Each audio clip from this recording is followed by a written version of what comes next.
असं म्हणतात की प्रार्थनेद्वारे आपल्या लढाया लढाव्यात आणि विश्वासाद्वारे आपल्या लढाया जिंकल्या जातात. परंतु त्यासाठी देवाकडे पाप कबुली द्यावी लागते. काय आपण पाप कबुली देता? उपासना, उपासना,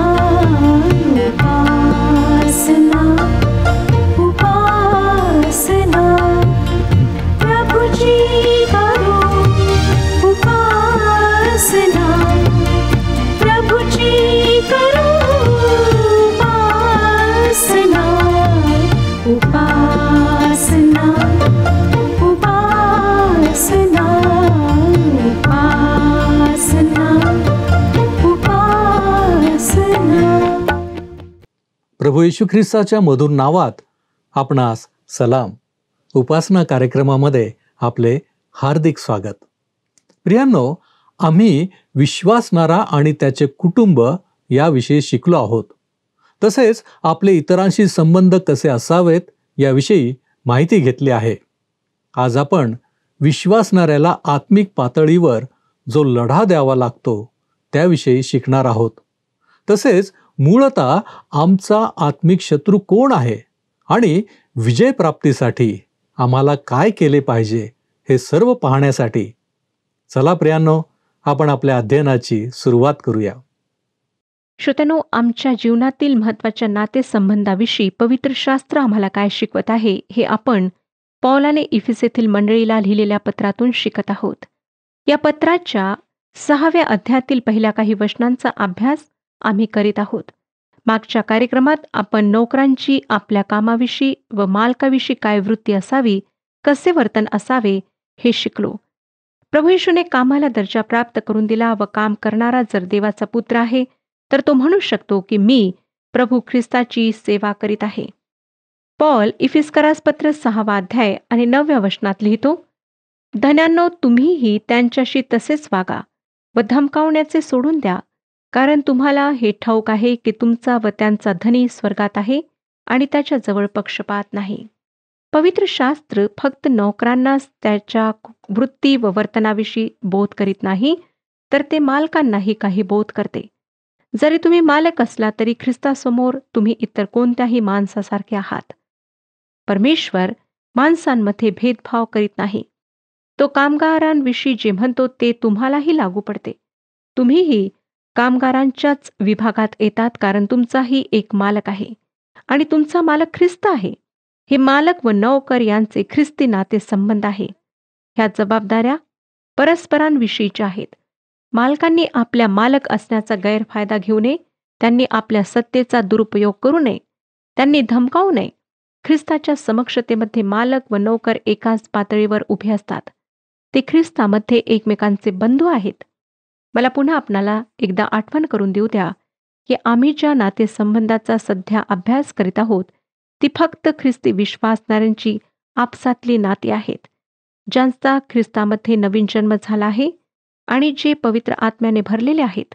त्यांच्यातील परस्पर नात्यांविषयी पवित्र शास्त्र आम्हाला बोध करीत आहे. नोकराने आपली चाकरी ख्रिस्ताची चाकरी असल्यासारखी करावी व धन्याने आपल्याला स्वर्गात एक धनी आहे याची आठवण ठेवून धनीपण करावे असे पवित्र शास्त्र आम्हाला सांगते. या बोधाचे एक व्यावहारिक उदाहरण आम्हाला फिल्मोनास लिहिलेल्या पत्रात सापडते. फिल्मोन नावाच्या विश्वासणाऱ्या मालकाचा अनेसिम नावाचा दास होता. अनेसिम आपल्या मालकापासून पळून गेला आणि त्या काळातल्या कायद्यानुसार त्याचा मालक त्याला देहांताची शिक्षा देऊ शकत होता.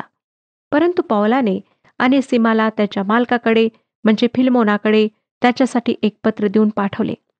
त्या पत्राच्या म्हणजे फिल्मोनास पत्र याच्या 15व्या व 16व्या वचनात पौलाने त्याला लिहिले, कदाचित तो तुझपासून यामुळेच काही वेळ वेगळा झाला असेल की त्याने युगानुयुग तुझा असे व्हावे.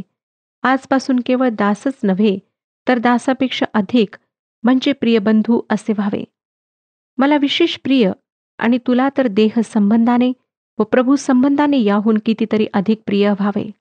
श्रोत्यांनो, जेव्हा मालक व नोकर दोघेही विश्वासणारे असतात तेव्हा त्यांचे नाते भावाभावाचे असते. असे म्हणू नका की ख्रिस्ती विश्वास व शिकवणूक व्यावहारिक नाही. ते व्यावहारिक आहे व वास्तव जीवनात त्याचा उपयोग होतो.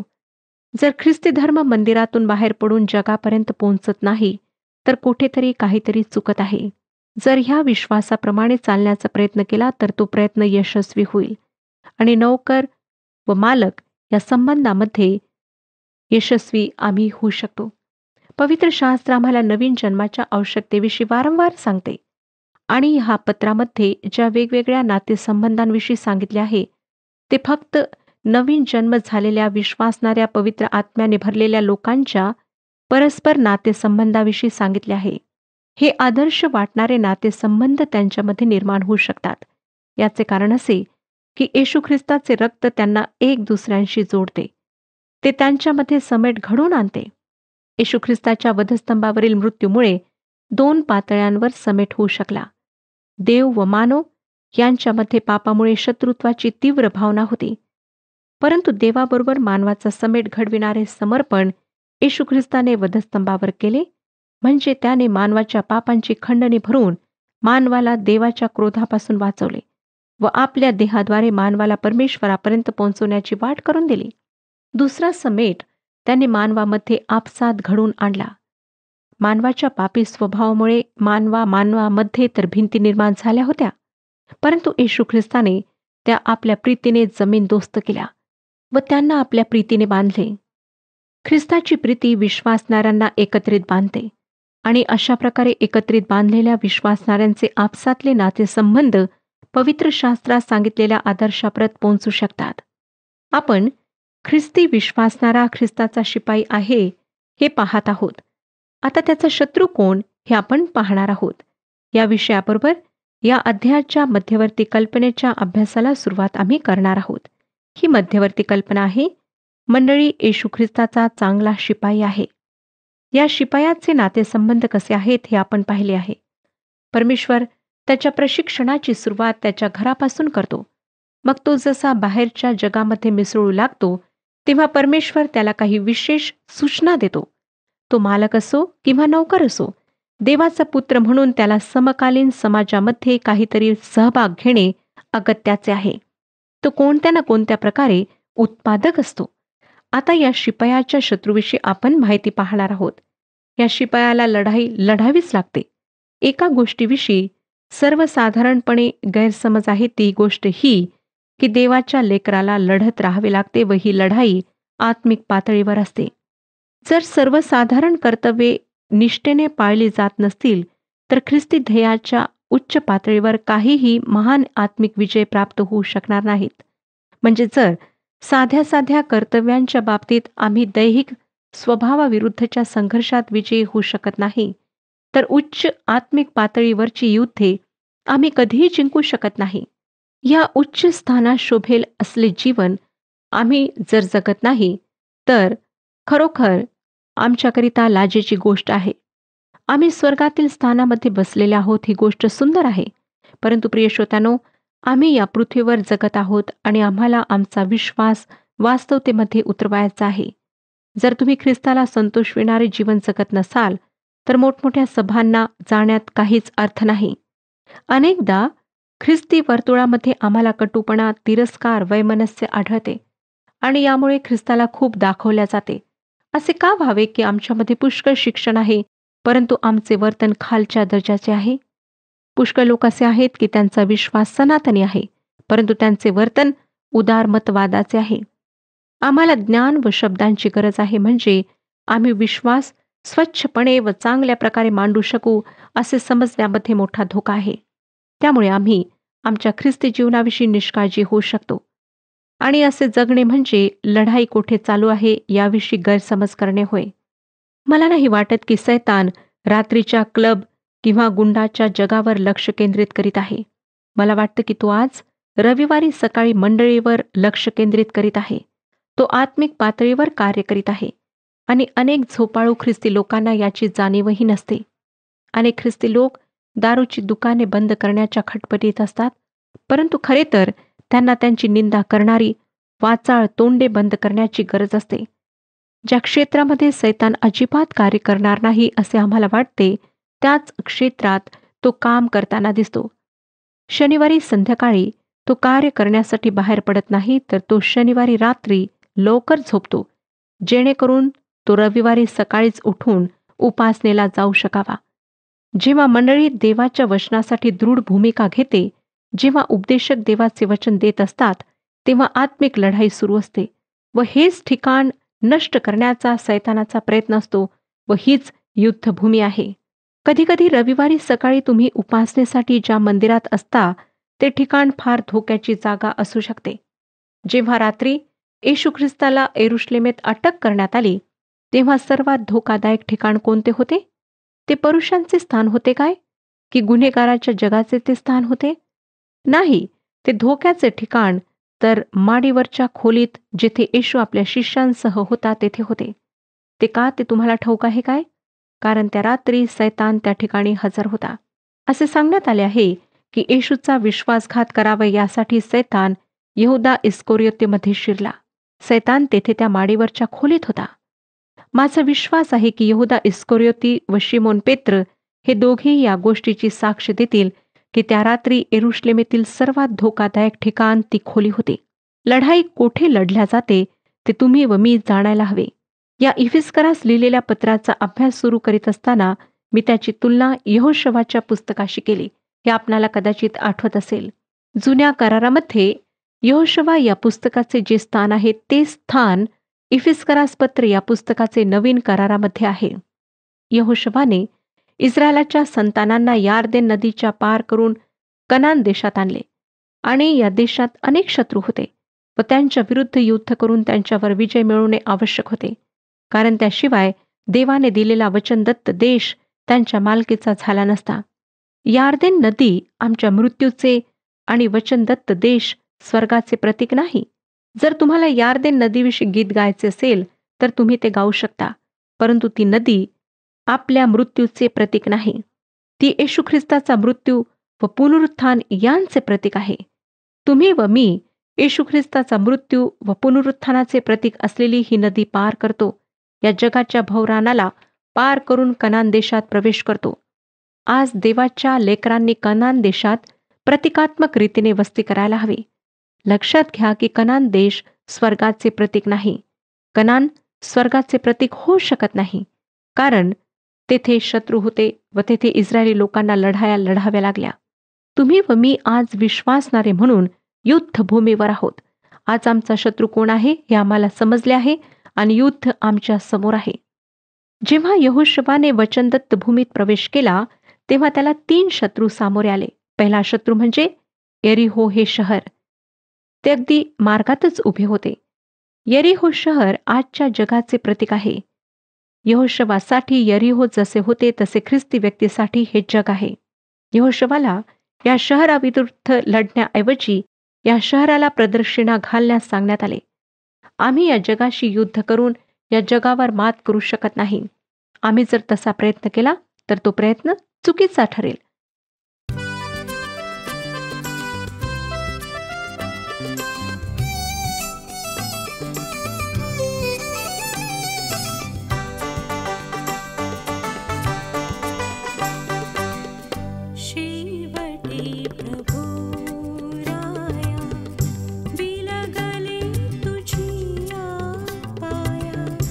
गेले रे गेले माझे आज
पवित्र शास्त्र आम्हाला योहानाचे पहिले पत्र 5 अध्याय 4 आणि 5 वचनात सांगते.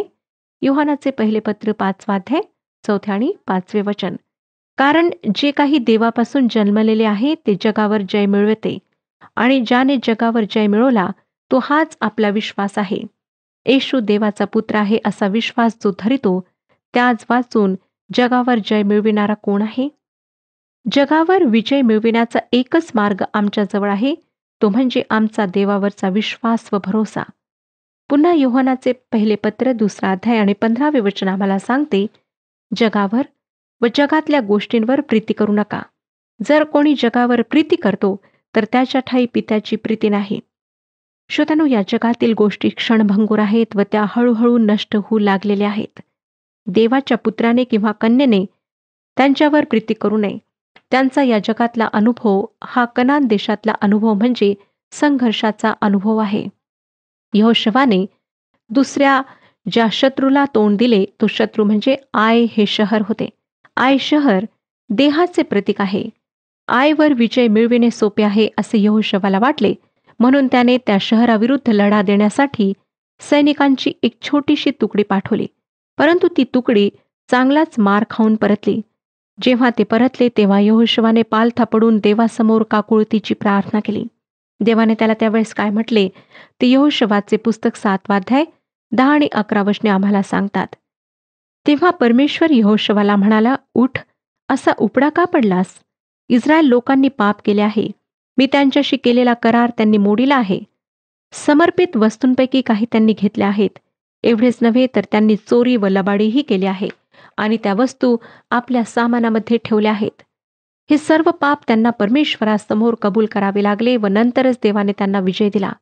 आम्हाला ही विजय प्राप्तीसाठी हेच करण्याची गरज आहे. असं समजू नका श्रोत्यानो की ख्रिस्ती होणे सोपे आहे किंवा ख्रिस्ती जीवन सोपे आहे. ख्रिस्ती जीवन अत्यंत खडतर व कठीण आहे. त्यात टिकून राहणे सोपी गोष्ट नाही. परंतु खऱ्या देवाला अनुसरण्याचा अवर्णनीय आनंद त्यात आहे. पाप क्षमेची व सार्वकालिक जीवनाची प्राप्ती त्यात आहे.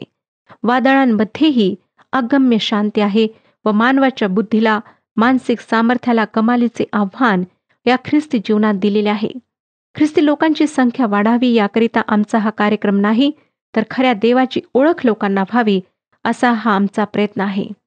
ख्रिस्ती विश्वासणाऱ्यांचा दुसरा शत्रू आहे त्यांचा दैहिक स्वभाव, म्हणजे डोळ्यांची वासना, देहाची वासना व संसाराची फुशारकी. या सदराखाली येणारी सर्व पापे होत व या दैहिक स्वभावावर व देहाच्या कर्मावर आम्हाला विजय प्राप्त करावयाचा आहे. गलतीकरास पत्र 5 अध्याय 19 ते 21 ह्या वचनांमध्ये पौलाने देहाच्या कर्मांची यादी दिलेली आहे. तो म्हणतो, देहाची कर्मे तर उघड आहेत, तीही जार कर्म, अशुद्धपणा, कामातुरपणा, मूर्तीपूजा, चेटके, वैर, कलह, मत्सर, राग, तट, फुटी, पक्षभेद, हेवा, दारूबाजी, रंगेलपणा आणि अशा इतर गोष्टी.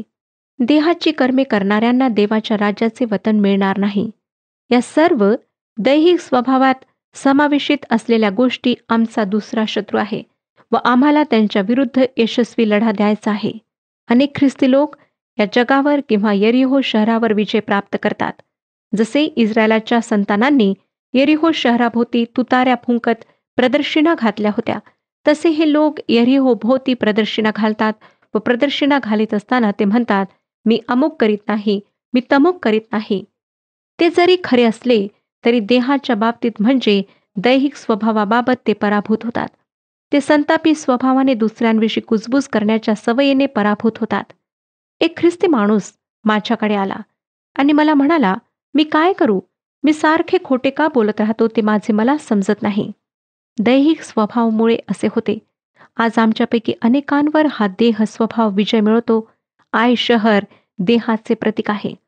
आता यहोशवाने ज्या तिसऱ्या शत्रूला तोंड दिले तो शत्रू म्हणजे गिबोनी लोक. ते अत्यंत चतुर व धूर्त लोक होते. ते डोंगरावर राहत व त्यांनी अगदी गरीब असल्याचा दिखावा केला.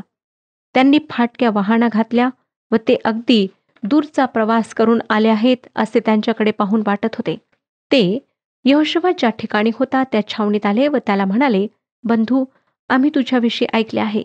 या भूमीत देवाने तुम्हाला कसा विजय दिला ते आम्ही ऐकले आहे. आम्ही तुमचे मित्र बनू इच्छितो. आम्ही तुमच्याशी तह करू इच्छितो. श्रोत्यानो, सैतान आमच्याजवळ याच प्रकारे येतो. तो लबाड आहे आणि तो आपल्या सेवकांना प्रकाशाचा दूत तो दिसेल असे करतो. आमच्या शहरात अनेक संप्रदाय आहेत. त्यापैकी ख्रिस्ताचे नाव असलेल्या एका संप्रदायाचे मला पहिल्यांदा खरोखर नवल वाटले. या संप्रदायात तरुण तरुणींचा भरणा आहे. ही तरुण मंडळी अगदी हुशार, चुणचुणीत असते व रस्त्याने चालता चालता अचानक त्यांच्यापैकी एखादी तरुणी तुमच्याशी अतिशय गोड आवाजात प्रेमळपणे बोलायला सुरुवात करते. ती तुम्हाला तिच्या मंडळीविषयी फार प्रभावीपणे माहिती सांगते व त्या मंडळीच्या उपासनेला तुम्ही जावेच असे प्रेमाचा आग्रह करून सांगते. तुम्हाला जर या संप्रदायाची माहिती नसेल तर उत्सुकतेपोटी तुम्ही त्यांच्या उपासनेकरिता जालच. त्यात या संप्रदायाच्या नावात ख्रिस्ताच्या नावाचाही समावेश असल्यामुळे त्यात काही गैर असेल अशी तुम्हाला किंचितही शंका येत नाही आणि या संप्रदायाच्या उपासनेला तुम्ही जाता. जर तुमचे पवित्र शास्त्राचे ज्ञान यथातथाच असेल तर तुम्ही खात्रीने या संप्रदायाच्या जाळ्यात अडकता. असले खोटे संप्रदाय सैतानाने निर्माण केलेले आहेत. कोणी अशा संप्रदायाच्या एका नेत्याचे वर्णन असे केले आहे, मी त्या माणसाचा उपदेश ऐकला आहे. तो फार आकर्षक आहे. तो खरंच चांगला आहे. त्याचे बोलणे रोमहर्षक आहे. श्रोत्यानो, सर्व चमकते ते सोने नसते, होय ना? पवित्र शास्त्र आम्हाला या लोकांविषयी काय सांगते ते आपण करिंथकरास दुसरे पत्र 11 अध्याय 14 व 15 या वचनातून वाचूया. सैतानही स्वतः तेजोमय देवदूताचे रूप धरितो. यास्तव त्याच्या सेवकांनीही नीतिवानाच्या सेवकांचे रूप धारण केल्यास त्यामध्ये मोठीशी गोष्ट नाही. त्यांचा शेवट त्यांच्या कर्माप्रमाणे होईल. सैतान अत्यंत धूर्त आहे. तुम्हाला असं वाटतं का की तो तुमच्या दरवाजावर टकटक करून म्हणेल, पहा मी सैतान आहे व मी तुम्हाला फसविण्यासाठी आलो आहे? अर्थातच सैतान अशा सरळ सोट मार्गाने तुमच्यापर्यंत पोहोचणार नाही. तुम्हाला फसविण्यासाठी तो प्रत्येक मार्गाचा उपयोग करेल. यहोशवाकडे तहासाठी आलेले गिबोनी लोक सैतानाचे प्रतिनिधित्व करतात. त्यांनी यहोशवाला फसवले. त्याने त्यांच्याशी करार केला, परंतु त्यांनी यहोशवाला समस्येत टाकले. आय शहरामध्ये जे पाप करण्यात आले ते देवासमोर कबूल करणे इस्रायली लोकांना भाग पडले. त्यानंतरच देवाने त्यांना विजय दिला. अशाच प्रकारे आमच्या हातून होणाऱ्या पापांची देवाजवळ पाप कबुली करून त्याला त्याविषयी क्षमा मागून आम्ही दैहिक स्वभावावर विजय मिळवू शकतो. परंतु गिबोनी लोकांवर म्हणजे सैतानावर आम्ही कशा प्रकारे विजय मिळवू शकतो? यहोशवाने गिबोनी लोकांबरोबर दोस्ती केली व त्यांनी त्याच्यासमोर समस्या निर्माण केल्यात. जर आम्ही सैतानाबरोबर हात मिळवणी केली तर आमचा पराभव होईल. मग आम्ही काय करायला हवे?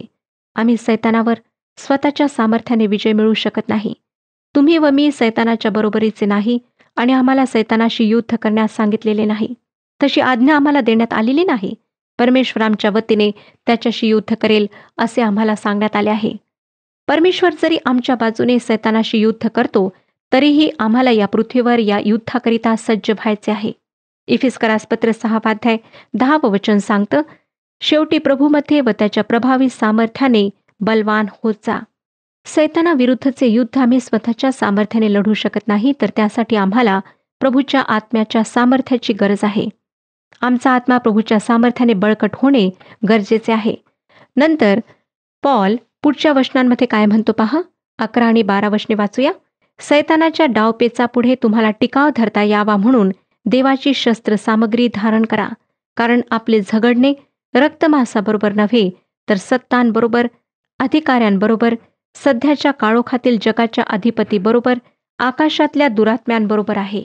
ख्रिस्ती विश्वासणाऱ्याला ज्या शत्रूबरोबर लढा द्यायचा आहे तो शत्रू रक्त मांस यांनी बनलेला नाही, तर तो शत्रू आत्मिक आहे आणि हे युद्ध आत्मिक आहे. त्यामुळेच आम्हाला आत्मिक सामर्थ्याची गरज आहे. देवाच्या संपूर्ण शस्त्र सामग्रीची गरज आहे. फक्त त्यामुळेच सैतानाचे धोरण आणि हल्ला यांच्यासमोर आम्हाला टिकाव धरता येतो. सैतानाजवळ सर्व प्रकारची शस्त्रास्त्रे आहेत, अण्वस्त्र आहेत. त्याच्या विरुद्ध लढा देऊन त्याच्यावर मात करण्यासाठी आमच्याजवळ त्याच्यापेक्षा अधिक सामर्थ्यशाली शस्त्रास्त्रे असायला हवीत. याच कारणासाठी ख्रिस्ती शिपायाने, विश्वासणाऱ्याने हे ओळखायला हवे की त्याला रक्तमांसाच्या शत्रूसोबत लढायचे नाही. आम्हाला दुसऱ्या लोकांशी युद्ध करायचे नाही. आमचा शत्रू आत्मिक आहे. आमच्या अवतीभोवती दुरात्म्यांचे विश्व आहे आणि या घडीला ते विश्व प्रगट होत आहे. श्रोत्यांनो, येशू ख्रिस्ताने कल्वरीच्या वधस्तंभावर सैतानाची नांगे मोडली, त्याला पूर्णपणे नामोहरम केले आणि ख्रिस्तावर विश्वास ठेवून चालणाऱ्यांना व देवाची शस्त्रसामग्री धारण करणाऱ्यांना ख्रिस्तामध्ये महाविजय प्राप्त होतो. परमेश्वर ह्या विषयात आपले मार्गदर्शन करू आणि आपणाला आशीर्वाद देऊ.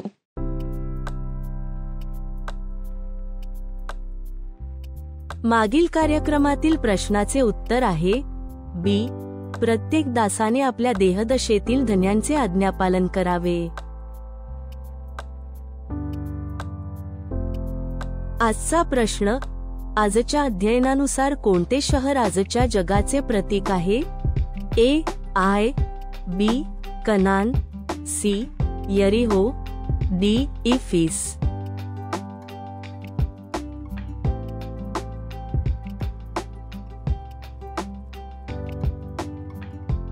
प्रियांनो, या प्रश्नाचे उत्तर उद्या सकाळी 6 वाजण्याच्या आधी पर्याय ए, बी, सी किंवा डी लिहून आपले नाव, पत्ता आणि ठिकाण यासोबत मोबाईल नंबर 7021474742 वर SMS किंवा व्हॉट्सॲप करा. प्रियांनो, आम्ही आमच्या शत्रूला ओळखण्याची गरज आहे. आम्ही केवळ देवाच्या साह्याने या शत्रूला कसे नेस्तनाबूत करू शकतो याची उदाहरणे आजच्या अध्ययनात पाहिली आहेत. विश्वासणाऱ्याला आत्मिक पातळीवर लढा द्यावा लागतो. हा लढा आमचा शत्रू सैतान याच्या विरुद्ध आहे. आज आपण विचार करूया की काय हा लढा करण्यासाठी आम्ही तयार आहोत. काय आम्ही विजय प्राप्तीसाठी देवाकडे पापकबुली दिली आहे. आपण प्रार्थना करूया. आमच्यावरती प्रीती करणाऱ्या आमच्या महान प्रेमळ परमेश्वरा, आम्ही तुझ्या नावाला धन्यवाद देतो. तुझ्या नावाची आम्ही स्तुती करतो. प्रभूजी, आतापर्यंत तू आम्हाला सांभाळलेला आहेस. प्रभूजी, आम्हाला ठाऊक आहे की आमचा आत्मिक शत्रू हा सैतान आहे. वेळोवेळी प्रभूजी आमच्या जीवनामध्ये तो हल्ले करतो आणि आमचं आत्मिक जीवन उद्ध्वस्त करण्याचा प्रयत्न करतो. परंतु प्रभू परमेश्वर देवबापा, तू आज आमच्याशी बोललेला आहेस. तू आम्हाला मार्गदर्शनही केलेलं आहेस आणि म्हणून आम्ही तुझ्या नावाला धन्यवाद देतो. आम्ही आमच्या आत्मिक पातळीमध्ये उच्च स्तराचे व्हावे यासाठी आम्ही आमचं लक्ष तुझ्याकडे लावण्याचा प्रयत्न करतो. प्रभूजी, तू आम्हाला सहाय्य कर. आमचं सर्व अशक्तपण तू दूर कर. आणि म्हणूनच प्रभूजी, आम्ही लीन, नम्र, नतमस्तक होत असताना या विनंत्या, या मागण्या येशू ख्रिस्त आमचा प्रभू याच्याद्वारे करतो, म्हणून तू ऐक. आमेन. आत्मिक आरोग्य प्राप्त करा. आपल्या जीवनाच्या द्वारे देवाचे गौरव करा. प्रभू आपणास सहाय्य करो.